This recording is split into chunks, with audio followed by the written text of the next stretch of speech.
amma dabarintan oduuti an oduu irraa waliin ordofaa Maammati.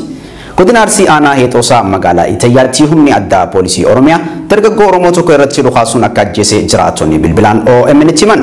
Akka maddii keenya kan magaalaa Itayyaa irraa odeeffannee tokko nuuf ibsetti guyyaa kaleessaa onkololeessa 16 bara 2020 halkan naannoo sa'aatii 3 fi walakkaa irratti reestooraantii Abbaa Gadaa jedhamuun beekamutti dargaggoo maqaan isaa Mangee Daggafaa Daddachaa jedhamu irratti dhukaasuun rasaasa afuriin akka ajjeesan himee jira. Akka jiraataan kun jawtii dargaggoon kun Oromoo ta'uu isaatiin alatti yakkinni hojjete hin jiru hanumaaf cubbuun ajjeefamee jira. Guyyaa kaleessaa edda jechuudha. Qeerroo tokko naannawa sa'aatii 3tti beela reestooraantii Abbaa Gadaa jedhamu keessatti osoo balleessaa tokko malee osoo inni waan balleessin poolisiin addaa Oromiyaa kan jedhamu kun rasaasa afuriin dirooseetiin ajjeeseetiin jedhee balleessaa tokko malee jechuudha.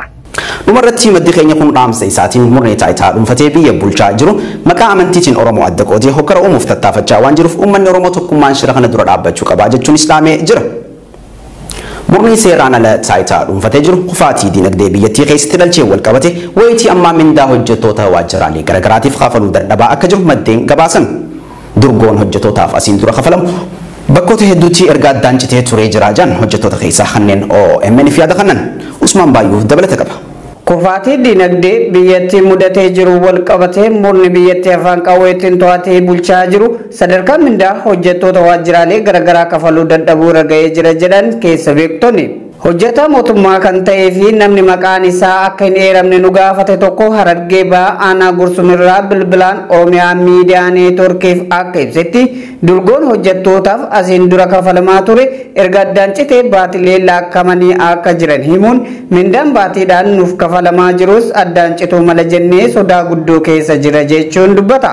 Akka namni kun jedhutti aanaa Gursum dabalatee aanaalee godinichaa hedduu keessatti kafaltiin durgoo fi baajanni boba'aa makiinota akka ambulaansii fa'aaf asiin dura bahaa ture yeroo ammaa dhabamuun haawwatiin da'umsaa hedduun sababa kanaan yaala dhabanii miidhamaa jiran jedheera. Hojjettoota keessaa namoota durgoon keenya nuuf haa kafalamu jedhanii gaafataniin dabbaleen sirnichaa isin ilaalcha diinummaa qabdu deeggartoota shaneeti jechuun doorsisaa akka jiranis himeera. Rakkoon jiru hanqinni baay'ee guddaan akka aanaa kanaatti mul'atee waan jiru. Waggaa dhageenya aanaa kana qofa illee osoo hin ta'in aanaa baay'eedha akka godina Harargee baanaa Gursumitti immoo rakkoo hammaata haalatti mindaan kafalamaa jiru karatti itti dhaabbachuu danda'a jedhamutu jira. Hojjetaa yeroo hojii dabalataatiif bobba'ee kafalan maallaqni nadaajii makiinaa fakkeenyaaf kan akka ambulaansii hayyoota dhale baadiyyaa keessaaf dhabame roobaa hundaanuu rakkoo namaan akka uummata aanaa kana keessattuu ambulaansiin gaazan qabdu jedhanii mootummaa waan gaazan bitnu irra manne jaaniin haala dubartoonni ulfaa baadiyyaa keessa rakkachaa jiranidha jechuudha. Maddi keenya kun itti dabaluun akka jedhetti yeroo ammaa waajjiraalee hedduun meeshaalee barreeffamaa fi kanneen akka waraqaa bituuf baajata waan hin qabneef liqaa yookiin hoonjoodhaan abbootii qabeenyaa dhuunfaa irraa fudhachuun fayyadamaa jiru jedheera. Akkasumallee wantoonni biiroo kun adda addaa hojiin itti hojjetu akka waraqaa iskiriiptoo, kompiitaroota, piriintaroota akka kun maallaqni waan hin jirreef abbaa qabeenya irraa akka idaa fuudhaa jirrudha jechuudha. Biirooleen hundinuu. Kun hundinuu waan ga'e rakkoo maallaqaa bara 2013 mootummaa mudate garuu mootummaan ammoo callisee dhumaaf jajjabeessaa jira malee sadarkaatti hojjeta mindaanuu dhaabbachuu deemuutu jira jechuudha. Fuula duraa yaaddoo jirra jechuudha mindaa yoo nurraa dhaabbata. Baajanni biyyattiin qabdu humna waraanaatiif oolfamuu irraa kan ka'e gareen aangoo dhuunfatee jiru kisaaraa diinagdee keessa seenuun hojjettoota gubbaa hanga dakatti jiraniif durgoos ta'ee mindaa kafaluu dadhabuun minduma addaan ciccitaa dhuftu sanuu fedhii kennan malitti maqaa misoomaatiin nurraa muraa jiran jechuun komii isaanii hojjettoonni hedduun dhiyeessaa jiru. Utuma wal qabatee murni amma humnaan biyya bulchaa jiru kun diinagdeen isaa laaffachuu irraa kan ka'e sadarkaa mindaa hojjettootaa kafaluu dadhabuu irra ga'ee jira jechuun hojjetaa waajjira mootummaa irraa dubbifne tokko bilbilaan OMN hime. Murni seeraan ala biyya bulchaa jiru kun namoota muraasa faayidaadhaan sossobuun akka waan deeggartoota qabu fakkeessuuf tattaafachaa jira jechuun maddeen taajjabbii qaban ibsanii jiru. Muhammad Morkamaa dabalata qaba. Dhabiinsa bulchiinsa gaarii irraa kan ka'e dinagdeen Itoophiyaa kufaatii guddaa agarsiisuun murna humnaan aangoo dhuunfatee jiru sadarkaa mindaa hojjettootaa kafaluu dhabuu irra jiraachuun maddeen keessoo sirnichaa ibsaa jiru. Hojjetaan waajjira mootummaa keessa dalagu tokko haala jiru ilaalchisuun bilbilaa OMN akka ibsetti hanqina baajata biyyattii mudatirraa ka'uun durgoon asiin dura hojjettootaaf kennamaa ture addaan citee akka jiru himee jira. Mootummaan kun mootummaa seera qabeessaa miti. Yeroon isaaf kennamee ture dhumatee jira kan jedhu maddi kun haala ammaa qabatamaa argaa jiruun caasaalee fi wal amantaan mootummaa federaalaa fi mootummaa naannolee gidduutti argamu haalaan gad bu'uu irraa kan ka'e caasaan mootummaa akka ciccitaa jiru kan agarsiisudha jechuun namni kun dabalee nuuf himee jira. Murni seeraan alaa taayitaa biyyattii afaan qawweetiin to'atee jiru kun namoota muraasa ta'an faayidaan sossobuun akka waan deeggarsa uummataa qabanii fakkeessuun dhamaa jiran malee caasaan abbaa irree kun gubbaa irraa waan jiru fakkaatus keessoon isaa burkutaa'ee waan jiruuf uummanni Oromoo qabsoo finiinsee hundeen qaarisuu qaba jechuun dhaamsa isaa dabarse maddi keenya kun. Finfinnee irratti bilbilaa jiran isin dubbisaa jiran hojjetaa mootummaati. Akka hojjetaa magaalaa Finfinneetti rakkoon amma nurra gahatee jiru. Kanaan dura mindaadhumti hojjetaa mootummaan kun durgoo marii karoora waggaa isaa irratti godhamu, marii waan adda addaa mana hojii mootummaa keessatti hojiiwwan dalagamu hawaasa naannawaa kana mariisiisuudhaan godhamu irratti durgoonni gaafatamaa ture. Jalqabumayyuu mindaan hojjettoota mootummaa sun waan san ilaalcha keessa galcheeti kan iskeelisaa taa'e bara kana garuu waan durgoo jedhamu gama mootummaatiin hanga har'aan argeettis hin beeku. Mootummaan hojjettoota isaati durgoos ta'ee mindaa taateedhaan kanfaluu dadhabuudhaan nutti agarsiisaa jechuudha kun. Maallaqni kun ikkoo cimcimtaan jedhamu iyyuudha malee oomishuun juuma mindaa fudhanne kana keessa namoonni qarshii kuma hanga 500 irraa citame jira.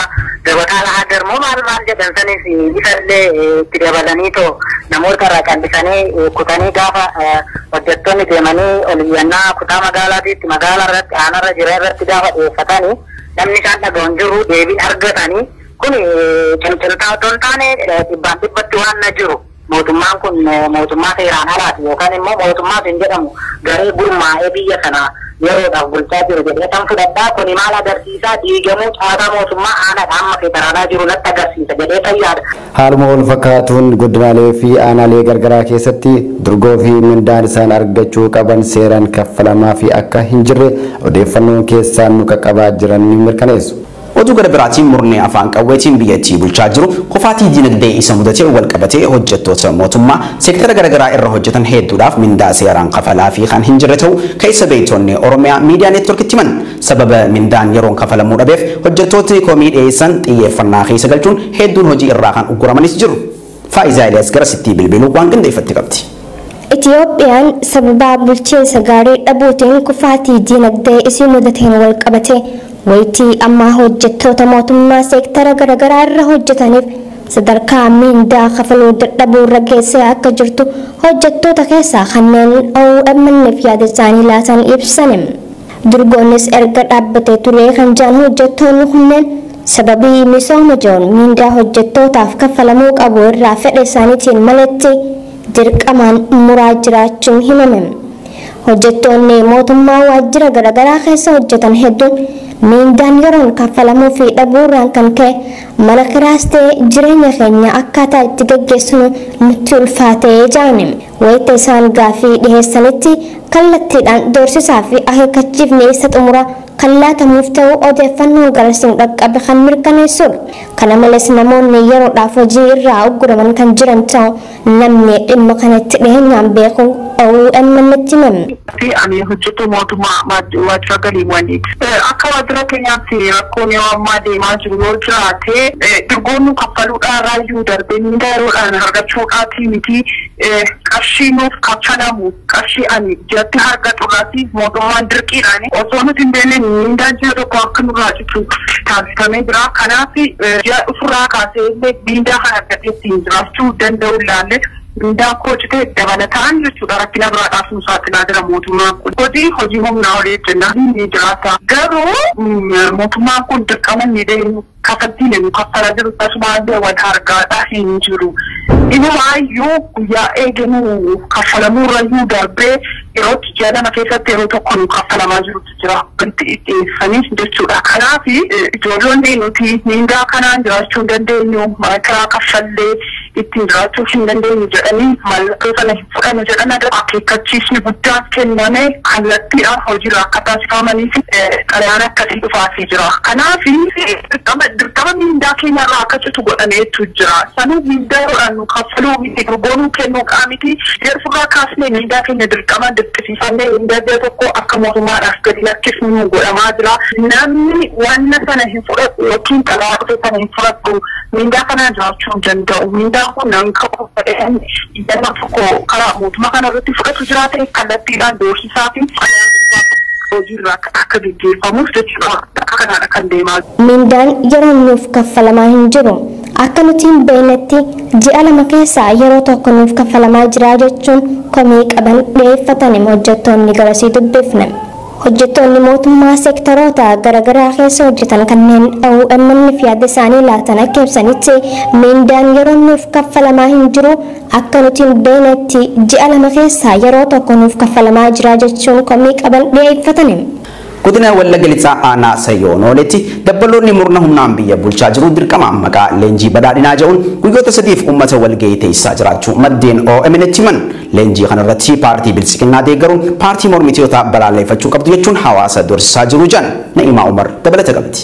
Godina Wallagga Lixaa aanaa Sayyoonoletti dabbaloonni murna humnaan biyya bulchaa jiru gandoota keessa deemuun dirqeen uummata walitti qabuuf dhama'aa jiraachuun himame. Maddeen gara sirraa yaada isaanii OMN'f ibsan akka jaanitti dabbaloonni kun lukkeelee isaaniitii fi uummata nagaa dirqamaan walitti qabuun maqaa leenjii badhaadhinaa jedhuun guyyoota sadiif walgahii teessisaa jiraachuutu ibsame.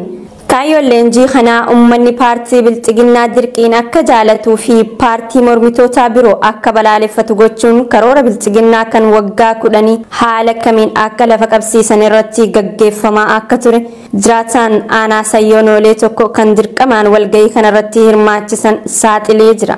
Leenjii kanarratti jaalattanis jibbitanis dirqamaan paartii bilxiginnaa deeggartu yoo faallaa keenyaa deemuun paartii mormitootaa kan deeggartan ta'e akkuma Baqqalaa Garbaa fa'aa mana hidhaatti galchinetti isinis ni hiinaa jechuun hawaasa doorsisaa jiranii ja'a maddi keenya kun. Kana malees waltajjii kanarratti hawaasa keessaa namoota gaafiilee garaagaraa haasuun gaafatan dabbaloonni sirnichaa maqaa fi ganda isaan jiraatan wajjin galmeeffatan kan jedhu jiraataan Sayyoonolee sababa kanaaf hawaasni gaafii gaafachuu dhiisee callisee taa'aa oolee ja'a. Uummanni waltajjii kanarra turan gocha kaadiroota bilxiginnaa kanatti dallanuun wanta jarri waltajjii irraa odeessaa turaniif deebisaa homaatu osoo hin laatiniif muukuu itti muruun usanii taa'aa turanii jechuun dubbata. Aanaa Sayyoonolee. Akkuma beekamu dargaggoota gandarraa lukkee mootummaa warra ta'anii walitti qabuudhaani sabboonummaa fi sabdaneessummaa dimokiraasii waan garreettiidha. Paartiin DP immoo kana ni deeggaraa kana isa malee kan jiru tokko hin jiru. Isinis bitachuu uummata barsiisuu qabdan kana qofaadha. Kanaaf waggaa 10 dhufan kana keessatti karoora keenya kana kan fudhanne yoo jiraate bichitti isaan gashina. Fakkeenyaaf kanneen as Jumaarfaa Baqqalaa fa'aa fakkaattonnii fi deeggartoonni akka isaanii yoo jiraatan immoo ammas hidhuudhaaf nuti qophiidha yoo karoora keenyaa fi kaayyoo keenya fudhatan kan ta'e kan jedhudha leenjiin kun jechuudha. Oromiyaa bakkoota garaagaraatti kaadireen bilxiginnaa namoota muraasa faayidaan sossobuun akkasumas garii isaanii ammoo dirqisiisuun hiriira deeggarsaa fi waltajjii isaan irratti akka hirmaataniif dhiibbaa uummata irratti gochaa akka jiran gabaasaan maddeen keenya iddoo garaagaraa irraa nu dhaqqabaa jiru ni ifoomsa. Magaalaa Wadaa keessatti haalli jiru yaaddessaadha jedhame erga Shimallis Abdiisaa gara dhufee deebi'ee jalqabe namoonni 50tti dhiyaatan kan hidhaman yoo ta'u kanneen biroo hedduunis balleessaa tokko malee reebaman ta'u jiraataan magaalaa Wadaa Oromiyaa miidiyaa neetworkiitti hime. Faayizaa Iliyaas. Harargee bahaa magaalaa Wadaa keessatti erga Shimallis Abdiisaa dhufee deebi'ee jalqabe dabballoonni sirnichaa hedduun gandoota baadiyyaa fi magaalattii keessa bobba'uun hawaasa nagaa humnaan doorsisaa jiraachuun dhaga'ame. Haalli nageenyaa magaalattii keessa jiru yaaddeessaa ta'uu kan eeru jiraataan kun waraanni magaalattii keessa faca'uun namoota nagaa reebaa jiru ja'a. Walumaa galatti erga Shimallis Abdiisaa magaalattii dhufee deebi'een booda namoonni 50 ta'an haaraatti hidhaman yoo ta'u waraanni daandii konkolaataa irra dhaabbachuun dargaggoota jilbeebbachiisee reebuun mana hidhaatti geessaa kan jiru ta'uu odeeffannoon garsinu dhaqqabe kan mirkaneessuudha. Qeerroon naannichaa garuu doorsisaa fi hidhaan murannoo qabsoof qabnu ni jabeessa malee akka nu jilbeeffachiifne diinnis beekuu qabaa jaane. Ani amma as keessatti waraanni sirriitti magaalaa sana goolaa jira. Akkasuma immoo ijoollee dhiidhaadhaa baatee kallattiidhaan nama 300 dhaabee illee akkasumatti achi hoggaa ba'an qabsootti seenanii nama 150 tachittafe jedhanii amma namni tachittafe waraanni as keessa kan inni amma ija kiyyaan arge nama tokko nama 3 shirti jedhanii mucaa tokko isaanii tumuu jiru ija kiyyaan kallattiidhaan arge amana fuudhullee gisee kan namni jennee waraanni uummata goolaa jira. Araarra namni 2-3 taatee deemuu hin dandeessu sirriitti nama fagoo jiranii akkasuma ijoolleellee guuruu jiranii waraanni amma as keessatti heddummina namaatiin naqame jechuu ni dandeenya. Kan duraan 500 hafe warreen ba'an biraa amma gara nama 50 hidhamee jira jechuudha. Namni haaraan akkasuma immoo taa'uleedhaan cafaqamee osoo hin hidhamin tumamee toociisullee ni jira. Boonsaa Abdurrahmaan jedhamullee hannu bira akkasuma nama akka isaatti tumameellee hedduutu jira jechuudha. Qarree fi qeerroonillee waraanni amma bakka akkanaa irratti nama qeerroo fakkaatuu fi akkasuma dardaraa tokko hin dhiisan jechuudha.